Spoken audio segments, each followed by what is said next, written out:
Selamat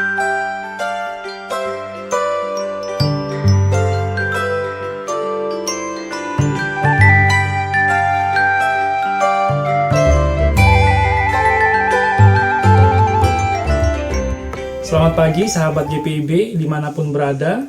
Kita bersyukur dapat berjumpa kembali dalam Sapaan Pagi GPIB edisi Rabu 9 Juli 2025. Bersama saya Pendeta Handre Yonatan. Saat ini saya melayani sebagai pendeta pelayanan umum di Fakultas Teologi UKSW Salatiga. Pagi ini kita akan merenungkan bersama bacaan Alkitab dari surat Petrus yang pertama pasal 4 ayat 11. 1 Petrus pasal 4 ayat 11. Sebelum kita membaca Alkitab kita, mari kita berdoa. Terima kasih ya Allah atas pagi yang baik hari ini. Terima kasih kami boleh mendasarkan hidup kami hari ini dengan firman-Mu. Mampukan kami membaca dan mendengar firman-Mu dengan tuntunan Roh Kudus, sehingga firman ini boleh berbuah di dalam kehidupan kami. Amin. 1 Petrus pasal 4 ayat 11, saya akan membacakan versi terjemahan baru kedua bagi kita sekalian. Jika ada orang yang berbicara, baiklah ia berbicara sebagai orang yang menyampaikan firman Allah. Jika ada orang yang melayani, baiklah ia melakukannya dengan kekuatan yang dianugerahkan Allah, supaya Allah dimuliakan dalam segala sesuatu melalui Yesus Kristus. Dialah yang punya kemuliaan dan kuasa sampai selama-lamanya. Sahabat GPIB, salah satu panggilan orang Kristen yang seringkali dibicarakan, seringkali dibahas adalah melayani. Kita harus melayani karena Kristus lebih dahulu melayani kita. Hal ini disadari oleh Rasul Petrus. Oleh karena itu dia bicara di dalam bacaan kita tadi bahwa melayani adalah panggilan hidup orang Kristen. Ya. Pertanyaannya sekarang, bagaimana kita harus melayani?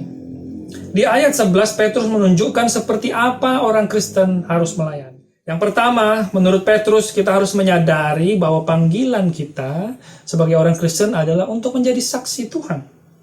Petrus mencontohkan, kalau kita punya karunia berbicara, baiklah kita berbicara sebagai orang yang menyampaikan firman Allah. Hal ini harus dipahami bahwa sebagai orang Kristen, kita adalah kitab terbuka yang menunjukkan karya keselamatan Allah. Apapun yang kita kerjakan adalah bentuk kesaksian kita sebagai orang yang sudah diselamatkan. Mari kita lihat ayat 10 saat Petrus mengingatkan bahwa kita sebaiknya melayani sesuai dengan karunia kita masing-masing. Namun, seringkali juga kita merasa bahwa, pekerjaan kita hanyalah sepele. Pekerjaan saya adalah sesuatu yang kecil. Pekerjaan kita, pelayanan kita adalah sesuatu yang tidak penting. Nah, sepele apapun, sekecil apapun, kita perlu melakukan pekerjaan kita perlu melakukan pelayanan kita sebagai bentuk kesaksian bahwa Kristus sudah menyelamatkan hidup kita. Bahwa Kristus sudah menganugerahkan keselamatan bagi kita semua. Oleh karena itu kita harus melakukan pekerjaan kita, pelayanan kita dalam kebenaran dan dalam iman. Hal kedua, menurut Petrus, melayani adalah sesuatu yang dilakukan berdasarkan kekuatan yang berasal dari Allah. Bahwa kekuatan kita melayani itu adalah sebuah anugerah dari Allah. Sehingga dalam melayani, kita harus menyadari bahwa melayani bukanlah sebuah pekerjaan yang ringan. Banyak resikonya. Kita harus mengorbankan waktu. Kita harus mengorbankan diri kita sendiri. Seringkali kita tidak dianggap. Seringkali kita tidak dipuji. Bahkan resikonya, ya, kita melayani itu mengalami perundungan, mengalami hinaan, ejekan. Nah, dengan segala keterbatasan dan kelemahan kita, dengan segala kekhawatiran dan ketakutan itu, mari kita serahkan diri kita untuk dimampukan. Serahkan diri kita untuk dilengkapi oleh Allah. Kalau memang Tuhan yang memanggil kita, Tuhan juga yang akan melengkapi kita. Tuhan juga yang akan memampukan kita dengan anugerah-Nya. Ketiga, Petrus mengingatkan kita bahwa melayani itu sejatinya hanya untuk hormat dan kemuliaan Tuhan saja. Di balik inilah godaan yang begitu besar. Memang sangat manusiawi ketika kita tampil di depan orang banyak, bicara di depan orang banyak, kita punya jabatan di gereja.